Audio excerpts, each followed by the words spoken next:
नमस्कार दोस्तों, मैं आशा करता हूँ कि आप सभी अच्छे होंगे। और आज का जो हमारा टॉपिक है वो है उत्तर वैदिक काल। इससे पहले का जो लेक्चर था उसमें हमने वैदिक काल के बारे में जाना था और उसका जो टाइम पीरियड था वो 1500 ईसा पूर्व से 1000 ईसा पूर्व तक था।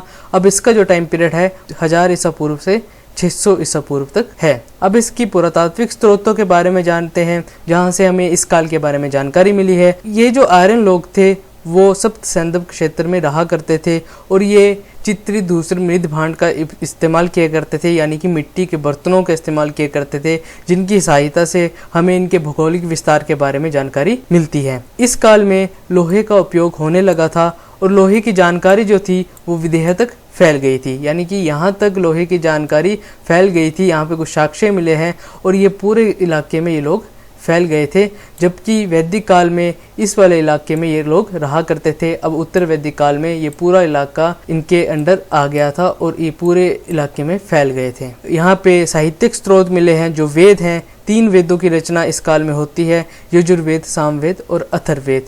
इनसे भी इस काल के बारे में जानने में बहुत मदद मिलती है, जैसे इसकी राजनीतिक स्थिति के बारे में जानने में, आर्थिक स्थिति के बारे में जानने में और सामाजिक स्थिति के बारे में जानने में यहाँ से मदद मिलती है। अब ब्राह्मण ग्रंथ क्या है? ब्राह्मण ग्रंथ उसे कहा जाता है जो वेदों की सरल व्याख्या करते हैं, यानी कि इन वेदों में जो श्लोक थे वो काफ़ी कठिन है, इसलिए ब्राह्मण ग्रंथ की रचना की गई है ताकि इन वेदों में जो श्लोक दिए हुए हैं उन्हें आसानी से समझा जा सके। अब हम इनकी राजनीतिक व्यवस्था के बारे में जानते हैं, पर उससे पहले आप इनके उपवेद देख लीजिए। जो वेद के उपवेद हैं, जैसे ऋग्वेद का उपवेद है आयुर्वेद, यजुर्वेद का उपवेद है धनुर्वेद, सामवेद का उपवेद है गंधर्व वेद और अथर्ववेद का उपवेद है शिल्प वेद। तो ये क्वेश्चन बनता है एग्जाम में, इसलिए आप इसे नोट कर लीजिए।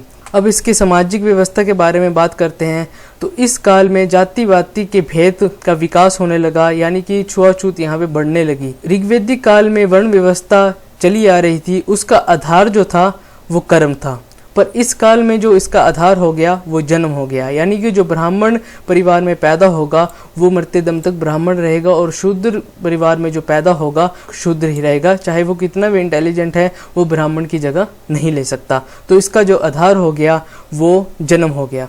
अब यहाँ पे आश्रम व्यवस्था आ जाती है, यानी कि 4 आश्रम में मनुष्य की जो आयु है उसे बांटा गया था, यानी कि माना जाता है कि 100 साल तक मनुष्य जीता था और इस 100 साल को 4 भागों में बांटा गया था।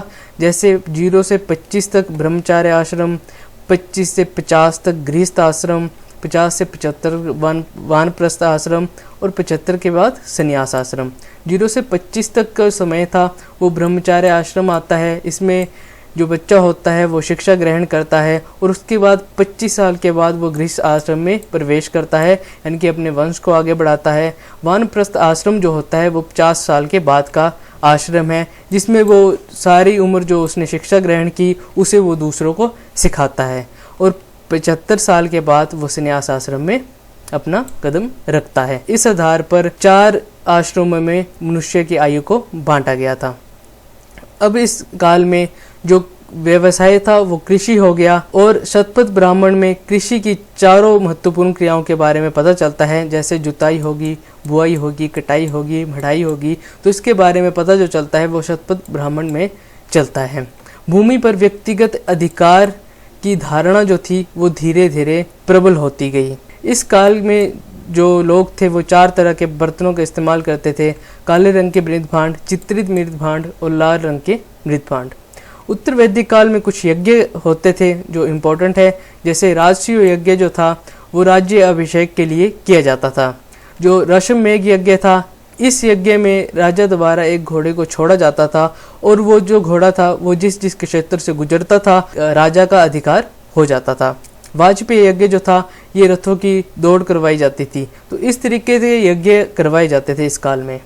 अब इनकी राजनीतिक व्यवस्था के बारे में बात करते हैं तो इसमें ऐसे प्रमाण मिलते हैं कि राजा को जो निर्वाचन होता था वो लोगों के द्वारा ही होता, यानी कि सभा के द्वारा राजा का निर्वाचन किया जाता था।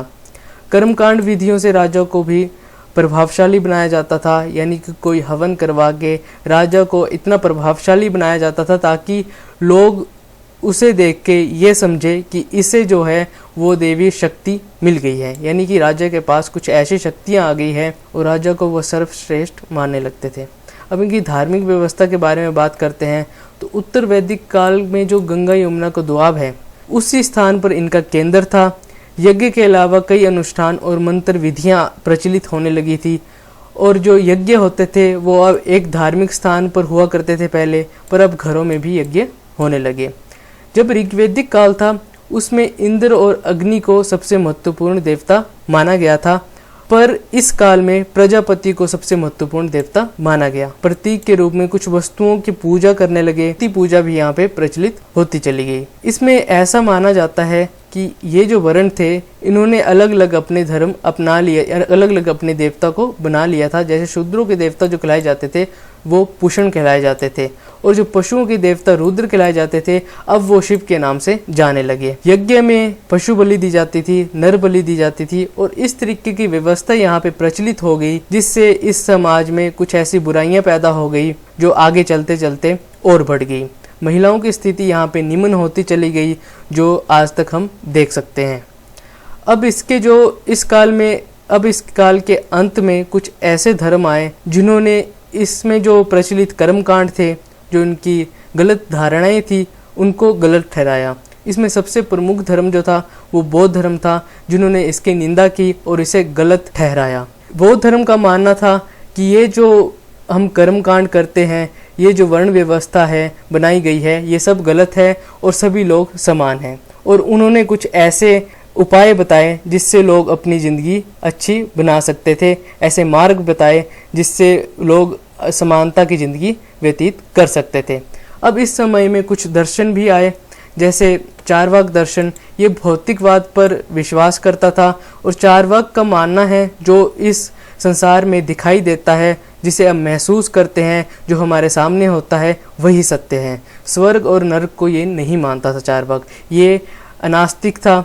और उसके बाद जो आया दर्शन वो सांख्य दर्शन आया, जो कपिल इसके रचयिता थे। योग दर्शन के रचयिता पतंजलि कहे जाते हैं, न्याय दर्शन के रचयिता गौतम कहे जाते हैं। पूर्व मीमांसा के रचयिता जो थे वो जैमिनी थे, उत्तर मीमांसा के रचयिता जो थे बद्रायण, और वैशेषिक दर्शन के रचयिता कणाद और अलूक माने जाते हैं। अब इस काल में ऐसा था कि जो हमारा सनातन धर्म है वो जो था वो ये मानता था कि ये जो वेद हैं वो भगवान के द्वारा इस धरती पे भिजवाए गए हैं, और जो बौद्ध धर्म मानता था वो मानता था कि इन वेदों की रचना जो हुई थी वो इंसानों के द्वारा ही की गई थी। तो इनके बीच में ये मतभेद थे। अब आगे का जो लेक्चर आएगा वो हम बौद्ध धर्म के बारे में जानेंगे और उसे डिटेल से पढ़ेंगे, और वहाँ से जो क्वेश्चन बनते हैं एग्जाम में उसे भी अच्छे से देखेंगे। तो ये था आज का लेक्चर। अपने आसपास सफाई रखिए, पानी को सेव करिए, अपने सोसाइटी को अच्छा बनाइए, और जितना ज़्यादा हो सके इस लेक्चर को शेयर करिए। मिलते हैं अगले लेक्चर में। जय हिंद।